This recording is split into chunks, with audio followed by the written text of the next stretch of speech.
ہم ان کے دامن سے نہیں جڑ جاتے. قوت عشق سے جب دہر میں اجالا نہیں ہوتا تو پستیوں کو بلندیوں سے بدلنے کا کرینہ آپ نہیں سیکھ سکتے.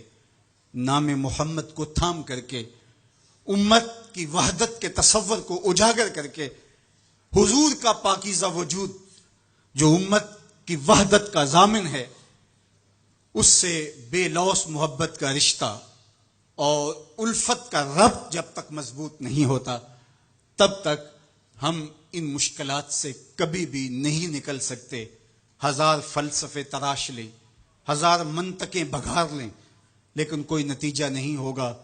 تمہیں نتیجہ تب ہی ملے گا جب حضور کے قلب اطہر کو آرام پہنچاؤ گے، جب امت بن جاؤ گے، جب حضور علیہ السلام سے وابستگی اپنا شعار زندگی بنا لو گے، تو پھر دہر میں اجالا اور روشنی حضور علیہ السلام کے نام کے صدقے سے نصیب ہوگی، اور تقدیر کا قاضی تمہاری سزائیں معاف کر دے گا، اور پھر نتیجہ تمہارے سامنے اس صورت میں نمودار ہوگا کہ تم بحر و بر کے مالک ٹھہرو گے، اور کائنات کے اندر حضور کے ساتھ وفا کے رشتے کے نتیجے کے اندر لوح بھی تمہارے ہاتھ میں ہوگا، قلم بھی تمہارا ہی مقدر ہوگا.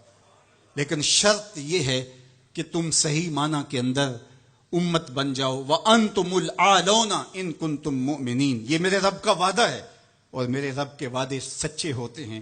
کہا تم ان کے بن کے تو دیکھو، عزت کا تاج میں تمہارے سر پہ رکھوں گا.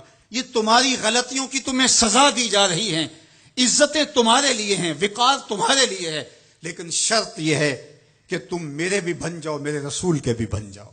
تو پھر عزتیں تمہارا مقدر ہوں گی، اور شانیں تمہیں عطا کی جائیں گی، تمہیں عزتوں کی مسندوں پہ بٹھایا جائے گا.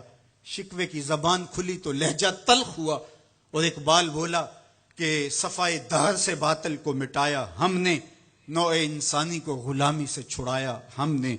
تیرے کعبے کو جبینوں سے بسایا ہم نے، تیرے قرآن کو سینوں سے لگایا ہم نے. پھر بھی ہم سے گلا ہے کہ وفادار نہیں، ہم وفادار نہیں، تو بھی تو دلدار نہیں. تو آواز آئی، صفائے دہر سے باطل کو مٹایا کس نے، نوع انسانی کو غلامی سے چھڑایا کس نے، میرے کعبے کو جبینوں سے بسایا کس نے، میرے قرآن کو سینوں سے لگایا کس نے. تھے تو آبا وہ تمہارے ہی مگر تم کیا ہو، ہاتھ پہ ہاتھ دھرے منتظر فردا ہو. ہر کوئی مست مئے ذوق تن آسانی ہے، تم مسلمان ہو یہ انداز مسلمانی ہے. حیدری فقر ہے نئے دولت عثمانی ہے، تم کو اسلاف سے کیا نسبت روحانی ہے. وہ معزز تھے زمانے میں مسلمان ہو کر، تم خار ہوئے تارک قرآن ہو کر. جب تم میرے تھے تو خالد بن ولید کے پاس زہر کی شیشی لے کے پادری آتا ہے، تو حضرت خالد بن ولید پکڑ کے خود اس کو پی جاتے ہیں، اور وہ منتظر ہوتا ہے کہ تھوڑی دیر کے بعد یہ گریں گے اور موت واقع ہوگی.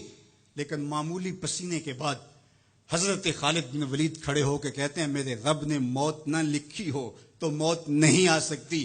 آؤ رب کا ڈر سینے میں پال لو، زمانہ تم سے ڈرنا سیکھ لے گا. ان کے ہو جاؤ، زمانہ تمہارا ہو جائے گا. ان سے وابستگی اختیار کرو، پھر زمانہ تمہاری نوکری کرے گا. پھر میں اقبال کے لہجے میں کہنا چاہوں گا کہ محمد سے وفا تو نے تو ہم تیرے ہیں، یہ جہاں چیز ہے کیا لوح و قلم تیرے ہیں.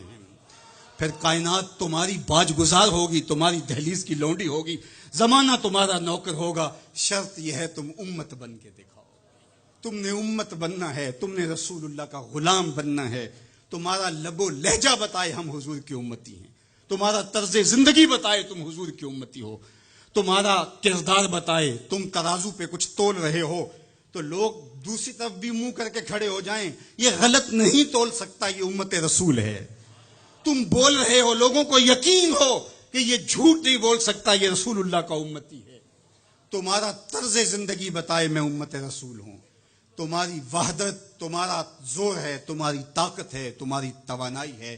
تو فرمایا وَكَذَلِكَ جَعَلْنَاكُمْ أُمَّةً، ہم نے تو امت بنایا تھا تمہیں، تم ٹکڑے ٹکڑے ہوئے، تم نے اپنے آپ کو بانٹ لیا، تم ایک دوسرے کا گرے بان نوچنے لگے، تم ایک دوسرے کے جبے پھاڑنے لگے، تم ایک دوسرے کے لیے نفرتوں کے بیج بونے لگے، تمہاری زبانیں انگارے اگلنے لگی، تم چنگاریاں نکالنے لگے، تم ممبر و محراب کے تقدس کو پامال کرنے لگے، تم خواہشات کے غلام بن گئے، تم آرزوؤں کے نوکر بن گئے، تم اپنے نفس کی غلامی میں آ گئے۔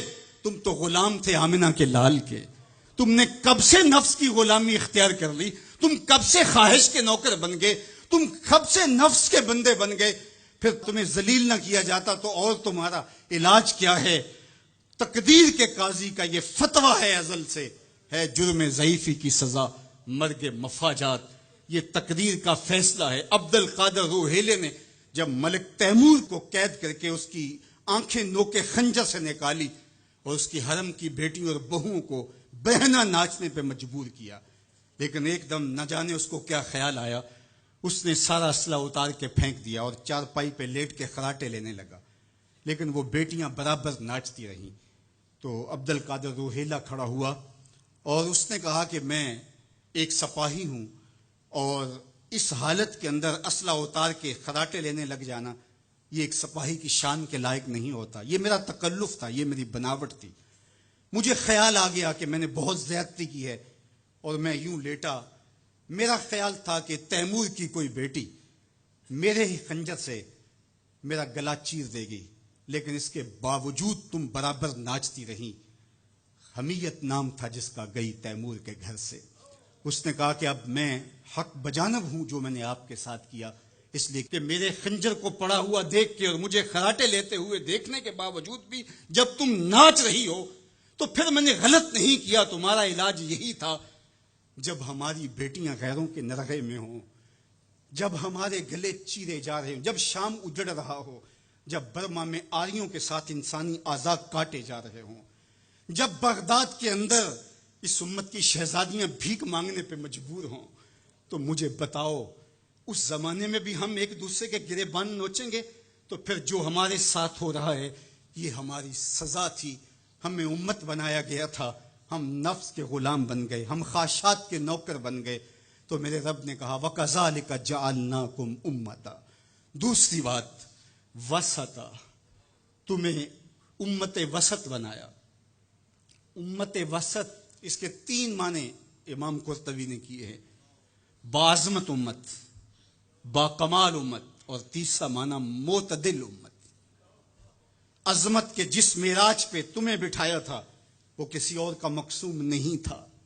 جعلت لی الارض مسجدا، پوری کائنات کو تمہارے لیے مسجد بنا دیا گیا، تمہیں یہ عزت دی۔